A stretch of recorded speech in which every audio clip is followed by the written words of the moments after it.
Carolina Corcho, bienvenida a París, bienvenida a la comunidad colombiana que te quiere encontrar. Queremos tener contigo un intercambio de algunas cuestiones que son importantes para la transformación del país, sobre todo en lo que se viene de las elecciones del 2026, en esta continuación de ese proyecto histórico. Bueno, primero un saludo a toda la audiencia de La Pluma y muchas gracias por esta invitación y este espacio.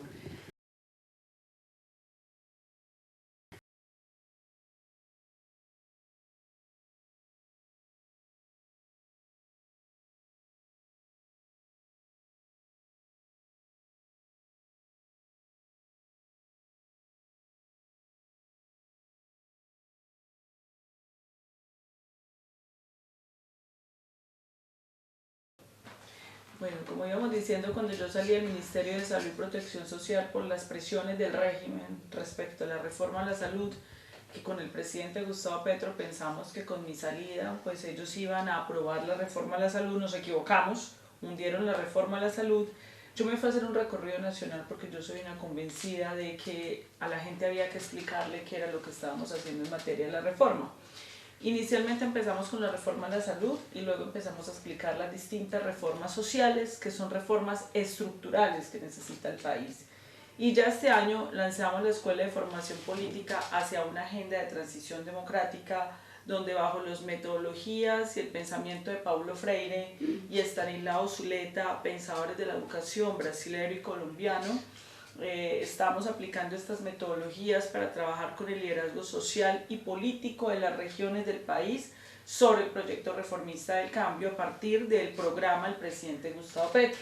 Entonces estamos discutiendo la reforma tributaria, agraria, salud, educación, pensiones, los temas de descentralización, también desde la particularidad y el saber de esos liderazgos en esos territorios.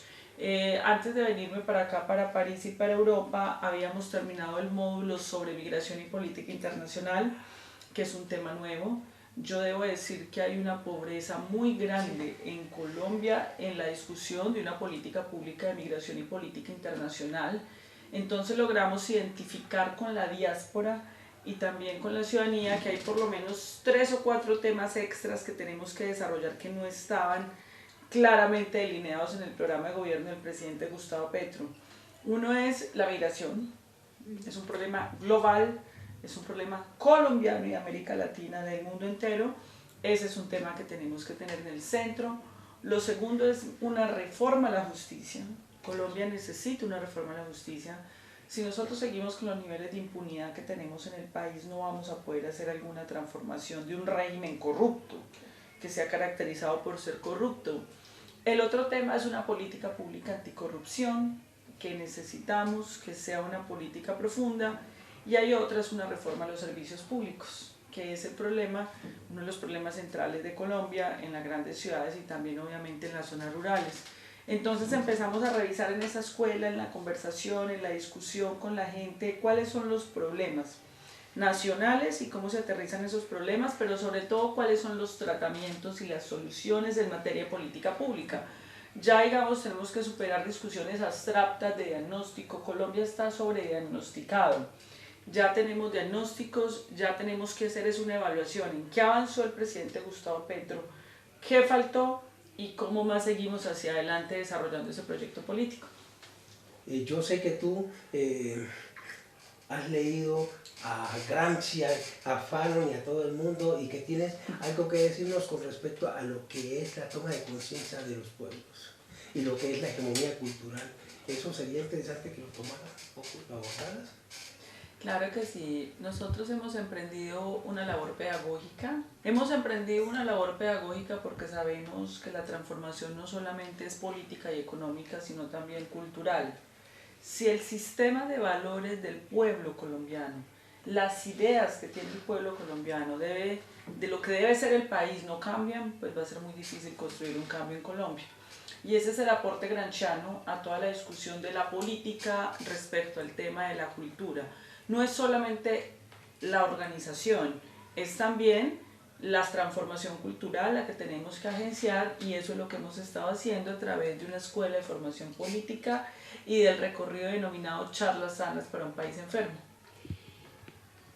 justamente ahora que estamos hablando de lo que el presidente Petro ha podido desarrollar, a mí me parece que hay algo que es importante de lo que ahora hace un ratico evocamos, que es que evidentemente se ha defendido la reforma de la educación misma en términos de inversión material, que haya más universidades, más colegios, más escuelas, más apoyo. Pero yo te pregunto, Carolina, desde el punto de vista de lo que nosotros llamamos la educación crítica, ¿qué le vamos a enseñar al niño para que el niño crezca viendo al mundo, viendo al otro, viendo que no es un problema de individualismo, sino un problema de colectivo? Bueno, nosotros tenemos una limitación en el programa que yo creo que tenemos que complementarlo, y es que en el programa se avanza en un asunto muy importante que es la cobertura en educación. Por supuesto que es importante que haya más infraestructura universitaria, cupos gratuitos, infraestructura en escuelas, pero yo creo que tenemos que complementar con una discusión sobre el proyecto cultural pedagógico que se va a adelantar desde la educación. Es decir, nosotros podemos ampliar universidades para seguir formando sujetos neoliberales, técnicos en medicina, técnicos en derecho, que no respetan la diversidad, que no son pacifistas, que no entienden los problemas de la corrupción y que aparte de eso no piensan y trabajan de manera colectiva. Entonces nosotros hemos retomado en la escuela como parte del programa que debe continuar en el gobierno la recuperación del movimiento pedagógico. El movimiento pedagógico tiene un pensamiento de la intelectualidad latinoamericana y colombiana respecto a cómo se hace una transformación cultural, porque el problema que tenemos allí es que el neoliberalismo está en la mente de la gente. Eso de que nosotros compitamos individualmente, sálvese quien pueda, eso es el neoliberalismo actuando, el emprenderismo, que usted puede emprender individualmente por encima del otro, y eso se transforma desde un proyecto educativo, y la educación es uno de los escenarios de transformación de la cultura, como lo es la familia y como son los medios de comunicación. Exactamente. ¿Qué opina usted de la prensa corporativa que impera en Colombia? ¿Qué papel están jugando los conglomerados mediáticos? ¿Y cómo piensa usted enfrentar la feroz arremetida de dichos conglomerados, como son el fake news, la campaña de desprestigio, que intentan siempre erosionar el apoyo popular y debilitar por ejemplo, su campaña y una posible elección? Bueno, alguna prensa corporativa en Colombia abiertamente son el partido de oposición, y lo que dicen o plantean responde a los intereses de los dueños que los financian, defender los intereses de los grupos empresariales que los financian.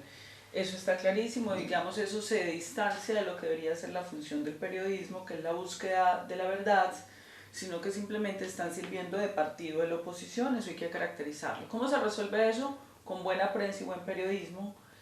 Yo creo que el Estado tiene que financiar el periodismo comunitario, el periodismo alternativo, tiene que haber una financiación superior y robusta de los sistemas públicos de información, tanto radial como televisivos, lo cual no quiere decir entonces que vamos a hacer lo mismo que la prensa corporativa, cambiar una propaganda opositora por una propaganda gobernista, o que se vuelva la prensa del partido de gobierno. No es eso. Lo que nosotros estamos buscando es una comunicación que busque la verdad, que interrogue por las voces de las mayorías del pueblo colombiano.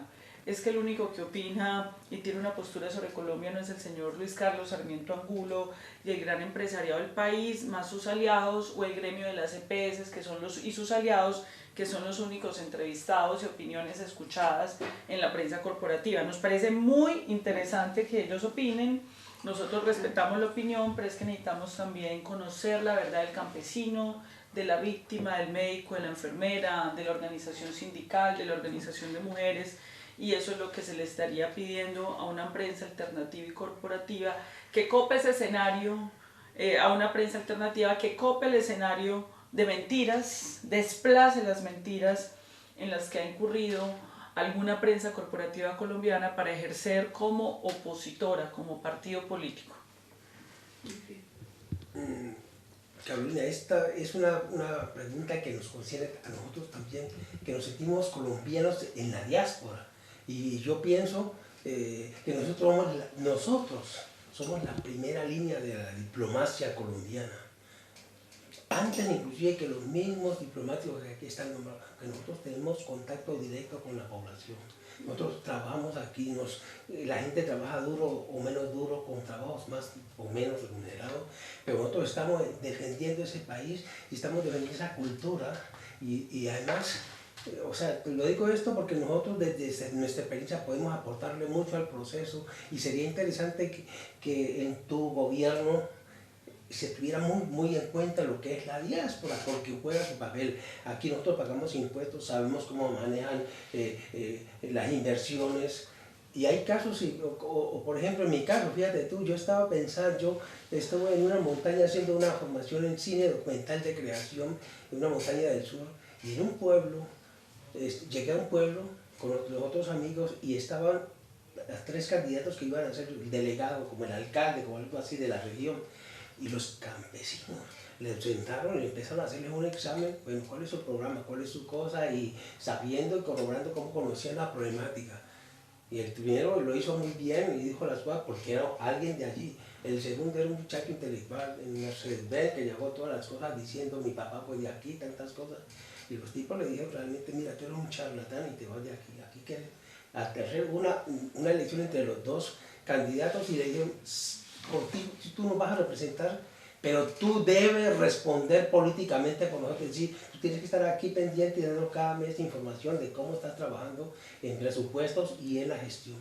Y o sea, si ese tipo de cosas, porque tú sabes que el problema de los pueblos de Colombia es ese, la corrupción es tan grande mismo a los niveles de los pueblos que nadie tiene control de eso. ¿Cómo se podría ejercer el control político, por ejemplo, ya del partido, de los partidos progresistas en Colombia? Bueno, lo primero que tenemos que decir es que nosotros no hemos visto que haya una política pública migratoria en Colombia. Esto no es un tema que esté en la agenda pública colombiana. Tenemos unos cálculos que en el exterior pueden haber alrededor de 10 millones de colombianos, es decir, no somos 50, somos 60. 50 que viven en territorio nacional y 10 que viven en otros países. Y eso tiene que ser reconocido como sujeto político, incorporado al sistema político, social y económico del país. Para eso nosotros vamos a movilizar una propuesta de generar una circunscripción especial en el Congreso de la República de la diáspora para que haya una representación, que es que un congresista para representar pues 10 millones de colombianos es absurdo.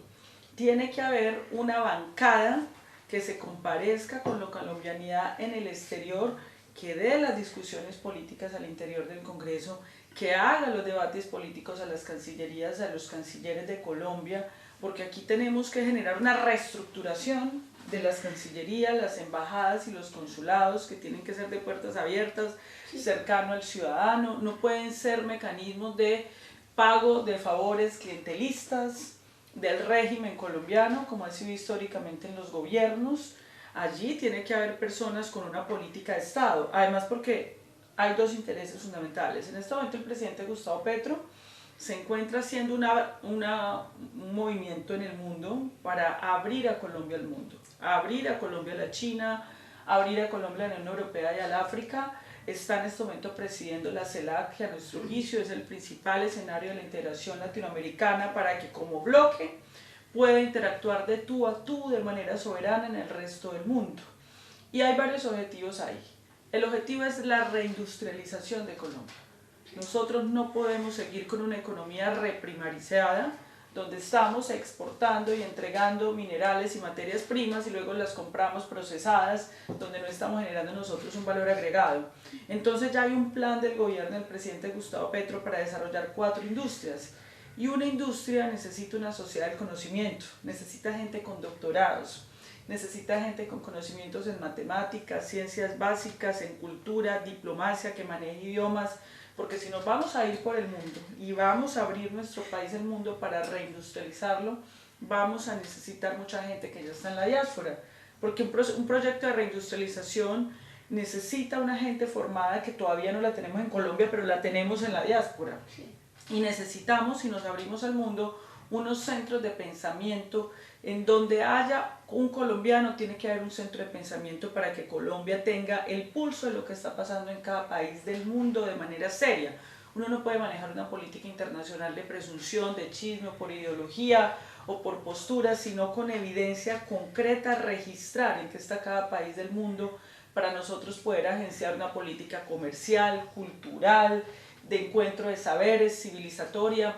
Entonces hay una oportunidad muy importante porque el problema migratorio, a mi juicio, es hoy el tercer movimiento social global más importante, junto con el movimiento de mujeres de la igualdad de género, el movimiento ambiental de la crisis climática. Se va a configurar un sujeto político muy importante, dadas las políticas de Donald Trump, que se llama el migrante. Sí. Y Colombia tiene que hacer toda la reestructuración para que puedan estar acompañados por el Estado colombiano. Carolina, desafortunadamente parece que el tiempo se nos acabó. Yo no sé si por fuera, por no, pero de pronto un pequeño consejo que yo le daría a tu amigo Gustavo Bolívar, que es un guionista, es que ya, nosotros tenemos armas para enfrentar inclusive la educación pedagógica.